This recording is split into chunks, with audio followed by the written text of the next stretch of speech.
What's up, everybody? Welcome to Voices from the Planet. I am your host, Eric.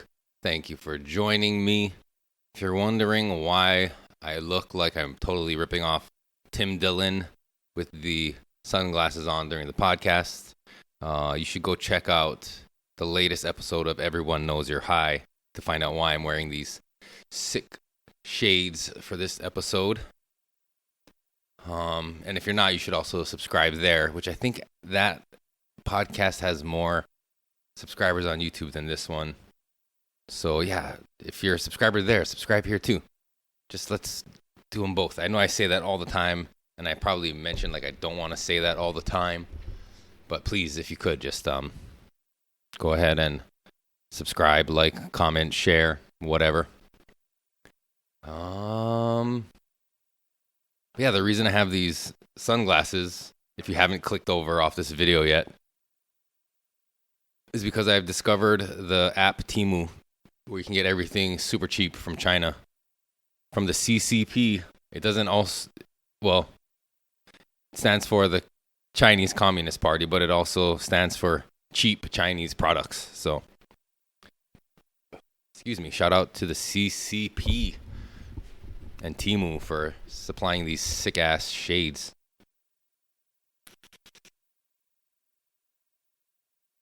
You may be wondering what is that white circle you're seeing in the reflection of these glasses, and that would be my millennial light ring that I needed to purchase in order to do this podcast with somewhat decent lighting. I don't know, it looks okay, but yeah, it's like a real blogger or vlogger. So much in the vein of 90s hip hop videos, you're going to see the reflection in these glasses while I do this. I want to say I've been having a good week, actually, emotionally speaking, and just in general. Had one of the greatest moments where, my son came up to me. I don't even remember what I did, but he came up to me and he was so happy for whatever it was I did that he like jumped on me and gave me a big hug and was telling me how I'm the best dad ever and he loves me so much. And it's like, oh, such a great feeling. It's like you never want to lose those memories. You might forget why they did it, but I won't forget that he did it. Which leads me to last night. My 8-year-old son apparently wants an Instagram account, and I pretty much shut that shit down. I don't see the need for an 8-year-old to have an Instagram account. He couldn't even answer me why he wanted it when I asked him, like, why do you want it? Why do you need an Instagram account? You're 8 years old. None of your friends have it. Like, it's a dangerous world. Like, the main thing is my concern for his safety, his mental health, and his just overall well-being, knowing that social media can have such a negative effect on such fragile little minds. And I'm not saying anything about other parents who allow their children to have social media, but I just don't want my kid on there. And he was like, I just want to like look at mom's posts and like, well, if you want to do that, just go on mom's account on her phone and you can just scroll aimlessly on the shit she posts if that's what you really want. You don't need an Instagram account for that. So he's all pissed off at me last night because I told him no. And it's like all these reasons why I don't want them to be on social media. I mean, just the insecurities and all that kind of stuff it can breed with comparing yourself to what people post as their lives and not really being aware of the reality of their real lives. And then you have like scammers and pedophiles who are trying to take advantage of young kids. And I'm definitely keeping my son away from that shit. So no, he doesn't get an Instagram. And it's like when you're older, I guess, I mean, like, I don't know, like there's nothing really exciting about an 8-year-old's life. What is he going to fucking post about? I don't know. I don't see a need for it. So I said no. Got all pissed off and like didn't want to talk to me the rest of the night. And I just figured like I could take this time and explain why, or I could yell at him because usually I get real irritated when they're irritated and mad about shit. And I feel they're being unreasonable, but that's the shit I'm working on currently is controlling my emotions and my anger. So basically like let him just go for the rest of the night. And when he woke up this morning, gave me a hug and told me he loved me when I dropped him off at school.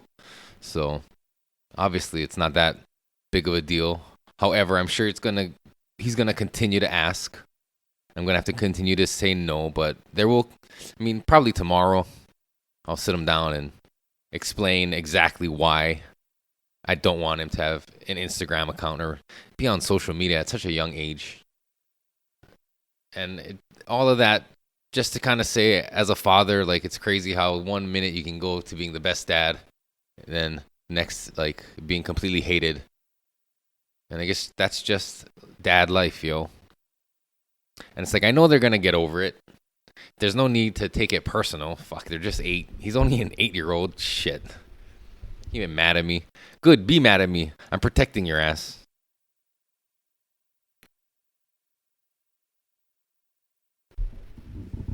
But that's the thing. I take a lot of shit personal, which I need to work on.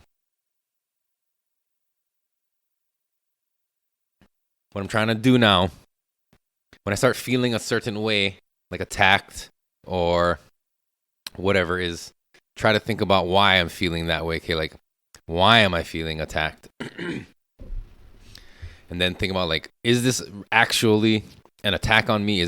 Am I just taking something personal that doesn't need to be taken personal? And then kind of slowing down and thinking about that shit before I react, because I have a tendency to just flip out sometimes. I'm trying to get a hold of that because I don't want my kids to see me as a monster. I've said it before. And now that I have a daughter, I want her to grow up seeing me and having an example of a man who can keep his emotions in check, but still be like capable of communicating. So that's kind of like the goal, is not just shutting down and closing off or getting super pissed off, is like just being patient and working through it. I'm trying to be a good example of a man in her life, you know? I think that's what we're supposed to do as fathers of daughters, right? Is be the good example of a man that she can model the men that are going to come into her life. Otherwise, you just have your daughter dating fucking dudes like me when they were in their 20s.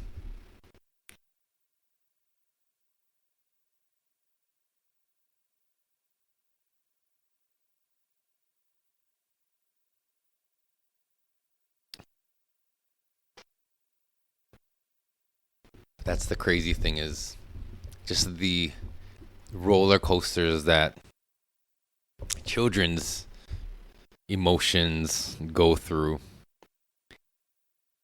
Like, so even more so, you need to be a emotionally stable adult in their life, you know? And that's what I'm trying to be. Just trying to be like level, fucking zen.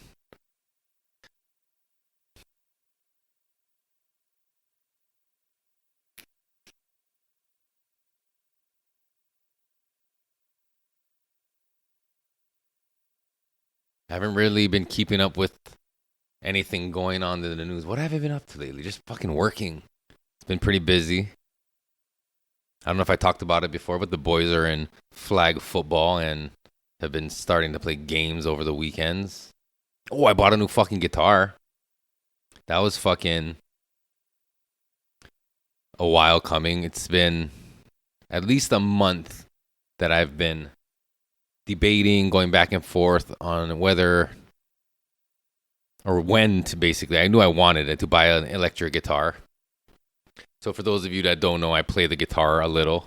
I'm not a good guitar player, but I do like to play the guitar, and I've never owned an electric guitar. The only guitar I have is an old Epiphone that was my dad's when, I don't know, like in the 90s. And I don't even know if he ever really played it, but I had played guitar or taken guitar in high school. So I can like play along with shit and like look up chords and play. I can't really sing and play, but I'm working on it just because it's fun to jam. Excuse me. So yeah, just going to Easy Music in Hawaii or down here. I don't know, you people watching are probably from Hawaii, so you probably know where the fuck that is. But Easy Music Center on King Street. It's an awesome music supply store that's been in Hawaii for a long time. And was looking at this guitar. It was an Ibanez AF something or other. There's some numbers on it.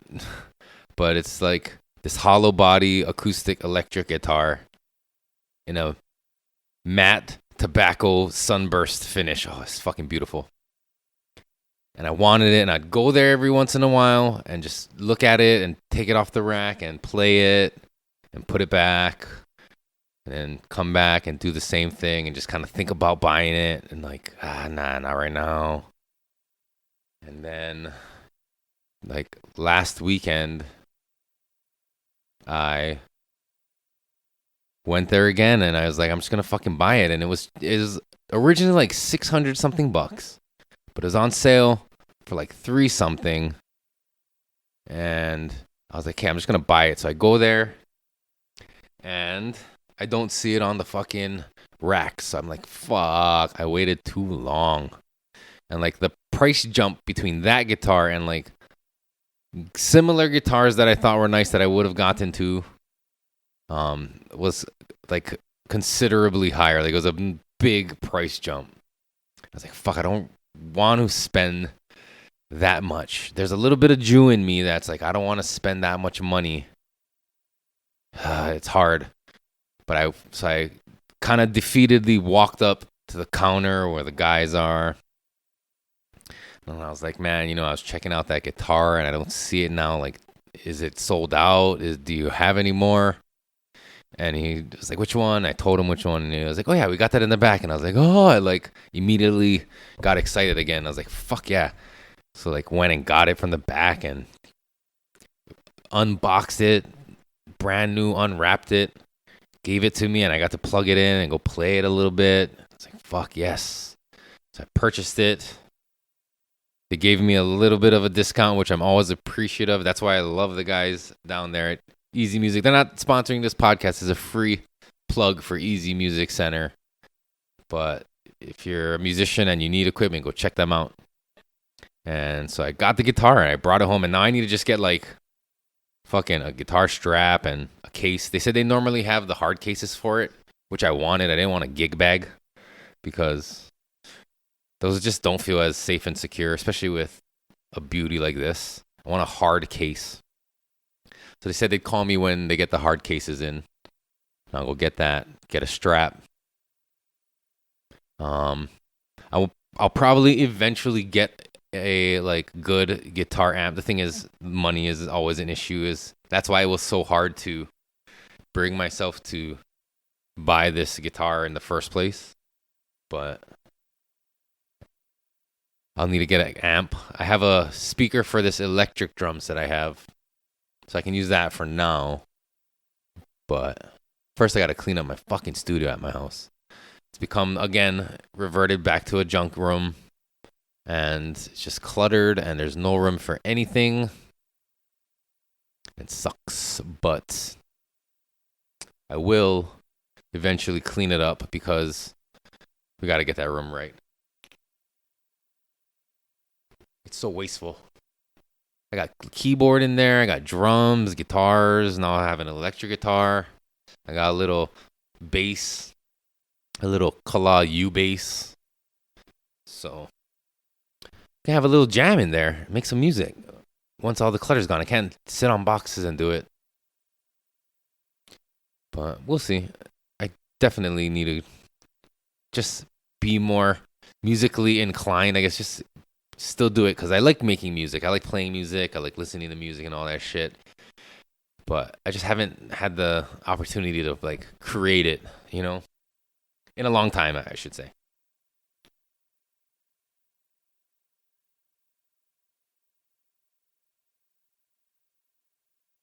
That being said, if you're new to the podcast, you might not ever know or have known that in the early 2000s or mid 2000s, I fucking recorded a few songs with my friends, the Lab Monkeys, under the hip hop name Esteban El Feo.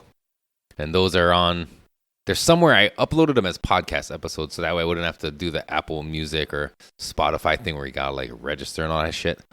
So they're just free, you can listen to it. They're within these episodes somewhere down the line.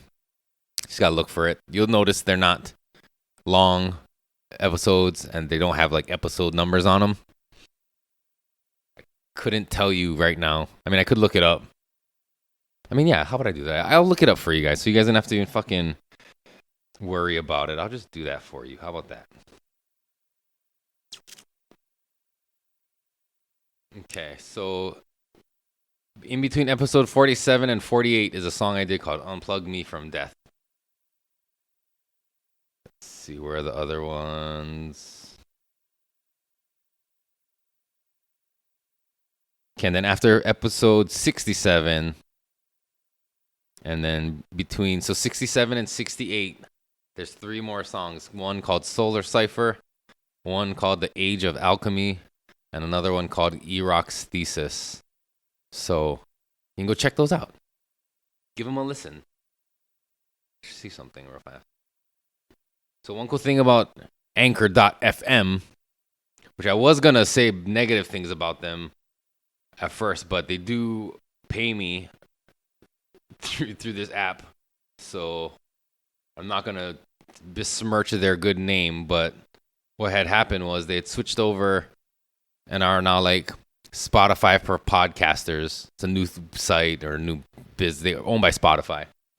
And with Anchor, you used to have like your digital wallet where it shows your paid outs and all that stuff from all your ads and all that stuff. And when they switched over, they had created this new like ambassador program or whatever the fuck. And I still had money in my wallet that I didn't cash out yet, and it just had disappeared because now you needed to have 100 followers and you needed to have such and such, which wasn't a thing before on Anchor, which was the beauty of it. And I was like, what the fuck? It's like, now I can't make money off Anchor? Like, shit. However, I checked back the other day and now I can see my wallet again, and the money I had that was sitting in there is still in there. So thank you, Anchor, for not taking that away, because that would have sucked.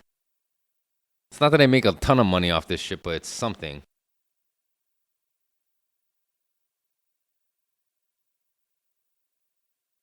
I guess I won't say how many plays each one of them has. It's not a lot. But yeah, you guys go increase those play numbers on those songs.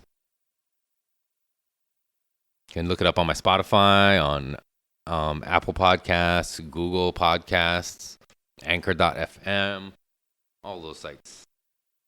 But yeah, it's a good thing about this. I guess it's Spotify for podcasters, but it shows you like your analytics and your plays. I guess most of those sites do that anyway, so it's not necessarily a special thing they're doing.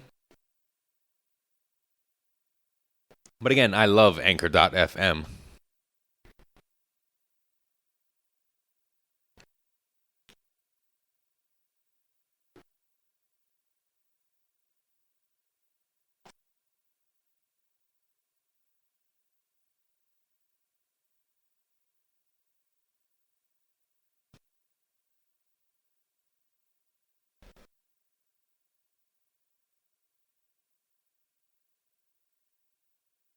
This actually is a pretty cool setup. I'm going to take a picture of it. Set the fucking back. You guys can't see the BTS of this thing. But just behind your fourth wall. It's not something you'll see every day on the Everyone Knows Your High podcast. This is definitely damn it, I kind of don't want to show that. All right. Normally when we do the podcasts from Auntie's Garage, we, set up curtains to hide the rest of her garage. And since it's just me and it's just this one camera, I don't set that up. So behind is just the garage, and it's not necessarily something we want to show on the podcast. So we're not going to post that picture. But just take my word for it. It looks pretty goddamn cool.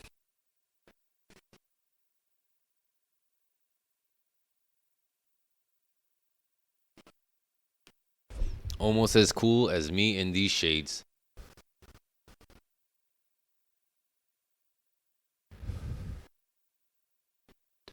What else? I don't know. I haven't even been, like I said, I haven't been paying attention to like what's been going on in the news.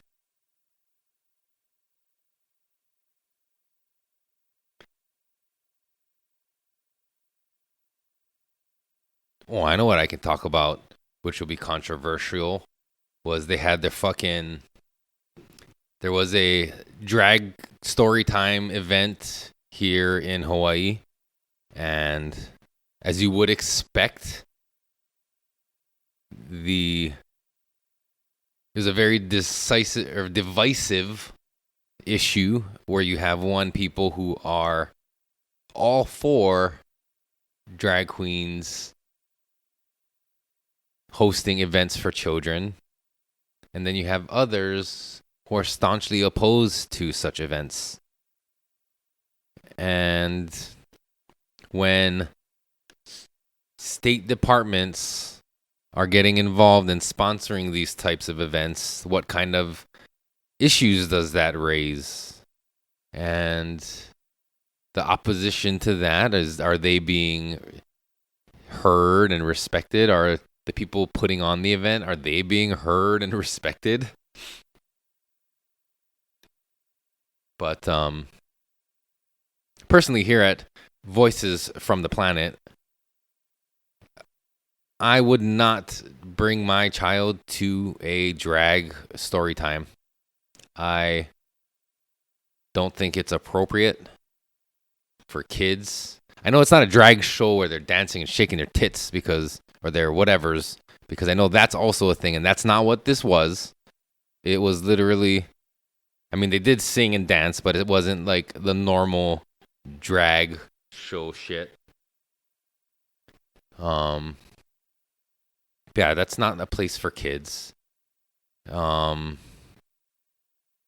If it's just them I don't know. It's just the agenda they're trying to push and like just beat it down everybody's throats with like, you have to be accepting of these things, is what I think makes it hard for a lot of people to just accept these things. Like, this is not what they would think like a state agency would sponsor and host with taxpayer money, apparently. And I understand people's like, I understand them protesting against it, because there are a lot of people who are in fear of this LGBTQ agenda, which for the longest time you had to think like, nah, that's not really, that's just people doing their things. But from what we're seeing, I mean, we saw it everywhere on the mainland, where it's just encroaching and creeping in to like everyday life and in kids' faces and all this shit. And we never really had that here in Hawaii. You know what I mean? It wasn't, I've never seen or heard about it. Like, you never heard about like a LGBTQ teacher making any kind of like, TikTok posts in Hawaii and shit. But that was all over the mainland, right? And then now it's kind of here where drag story time shows are happening. And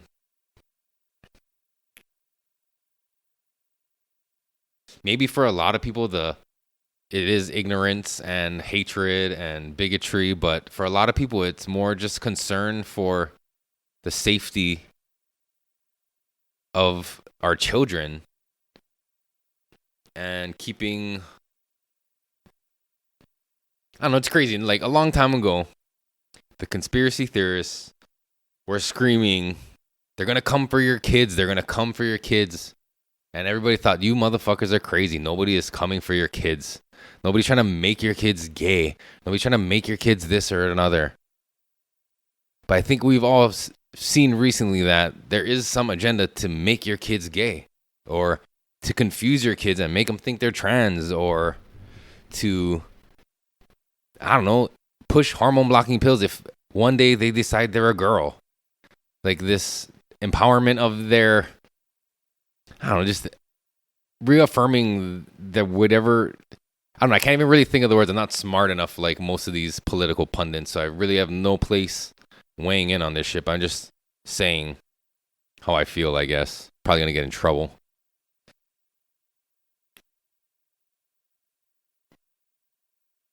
All I'm saying is when everybody was screaming about they're coming for your kids and they said, no, we're not, it would appear as if now they are coming for our kids. And back then I didn't have kids, so I really didn't give a shit. But now I have kids and I'm more aware of it, and I just want to make sure that my kids are safe and they can come to me to talk about shit, because I'm not going to leave the answers to my kids' questions up to the state agency. You know what I mean?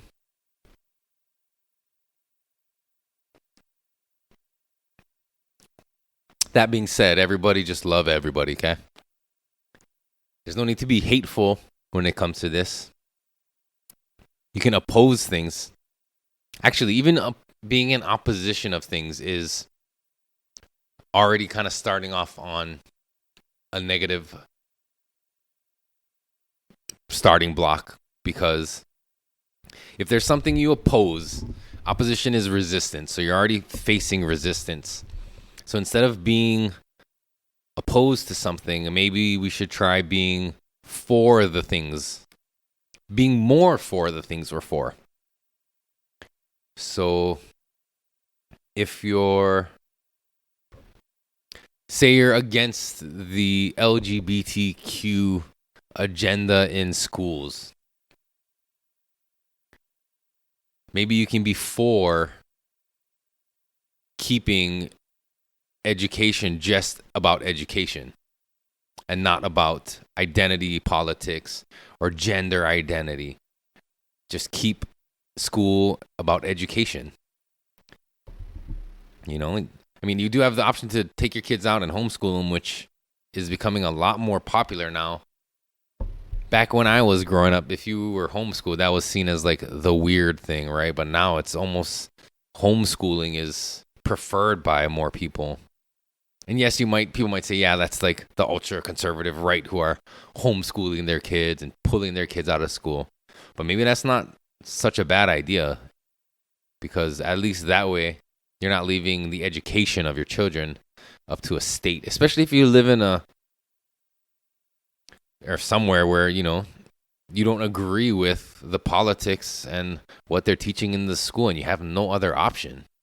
I mean, homeschool is a viable option if you can sustain that and you have someone who can actually be home to teach your kids and do all that. Because for one, just living through the 2.5, 3 years of the pandemic and having distance learning during that time, I'm not cut out to homeschool my kids, you know? So shout out to those people who are capable of even doing that, because not everyone can. And maybe even the people who are just resistant to homeschooling in general are projecting because they know that they couldn't do it themselves and can't admit it. But I'll admit it. I mean, if I could, I would, but I can't, so I don't. And my kids are in public school, same as I was in public school.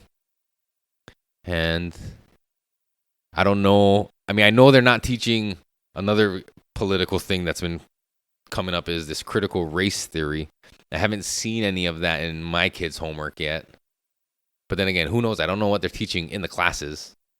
But here's the thing. If you go to a parent-teacher conference and you ask your teacher, like, are you teaching critical race theory? They're instantly going to probably assume you're ultra-right conservative and against it.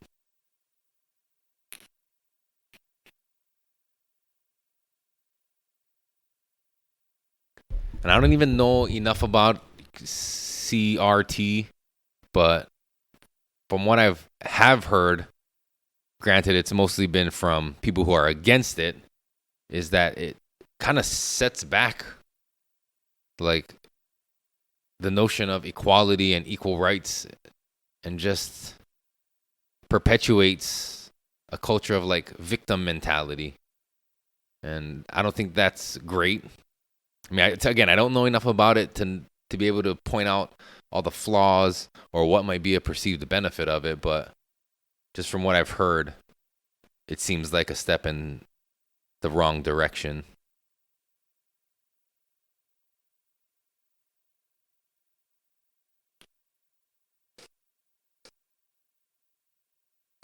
What else more political shit can I fucking talk about and get myself in trouble?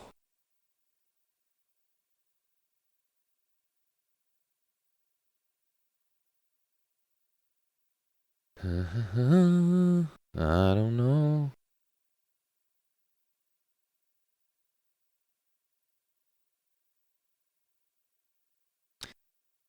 I don't know. I don't have anything important to talk about.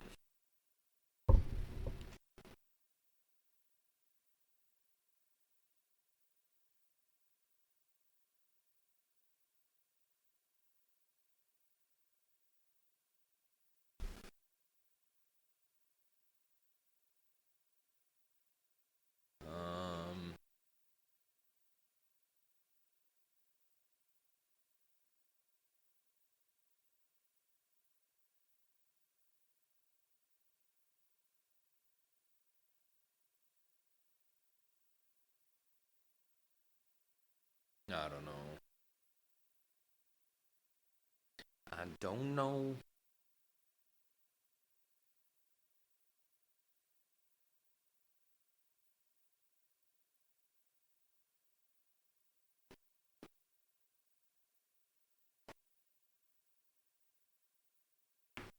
Ah! It's empty. Party foul, though. Jesus.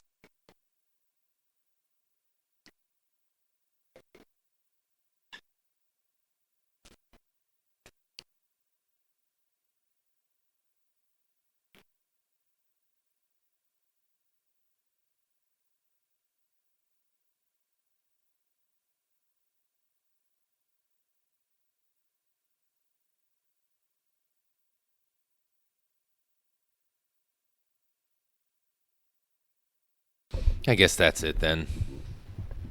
Another short one. These Voices from the Planet episodes have been getting shorter and shorter, I think.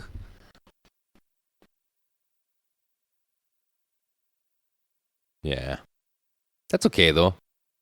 It's the beauty of doing your own podcast. I can just do whatever I want. I could sit here and be silent for an hour if I wanted to. Granted, it'd be boring as fuck. I doubt a lot of people would watch it. Or maybe they would. Maybe you'd stay and wait to see if I said something. Or you'd fast forward. But how would you know when if I said or anything or didn't? Nah, I'm not going to. It just seems like trolly, like you're just fucking with people.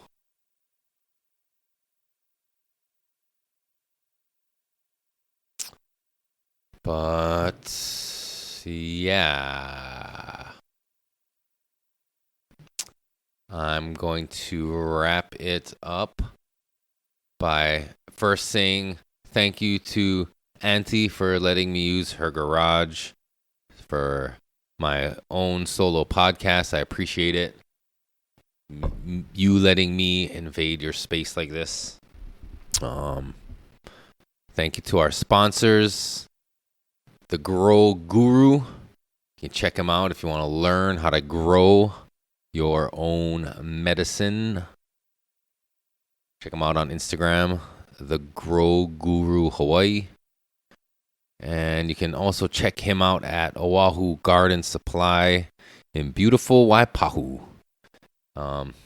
Owner and operator and supplier of all your gardening needs. We also have Pakalolo Seed Molokai. Shout out to Micah, Bong, and the guys over there for their win at the Jungle Cup. Congratulations. Go check them out if you're interested in growing some fire Hawaii genetics over there on Molokai. You can find their seeds on the Attitude Seed Bank and PureSativa.com. You can find them on Instagram, Pakalolo Seed, Molokai, and Bong of Pakalolo Seed. And last but not least, my boy Jerry, aka Miko Ferrari, over at Retro Hawaii. Be sure to go check him out for all your vintage Hawaii gear and memorabilia. He also owns Campagna Lures, so go check him out too if you're a fisherman. I do just want to give a special shout out to my boys, Erickson and Hito. Like, I know Dad hasn't been like the most calm and present and mindful dad, for a long time. But I appreciate you guys, and I appreciate your willingness to like try, because I know it's not easy being a kid and having parents who have to tell you no and shit. I've been there. Just know that Daddy and Mommy love you, and we're doing what we think is best for you with what we have and the knowledge and the information we have. And I just want to say I'm proud of you guys. You guys are amazing. And just because I get angry doesn't mean I don't love you. And yeah, just that I'm proud of you guys. I fucking love you guys. And I will see you guys when I get home. All right. Love you guys. Peace.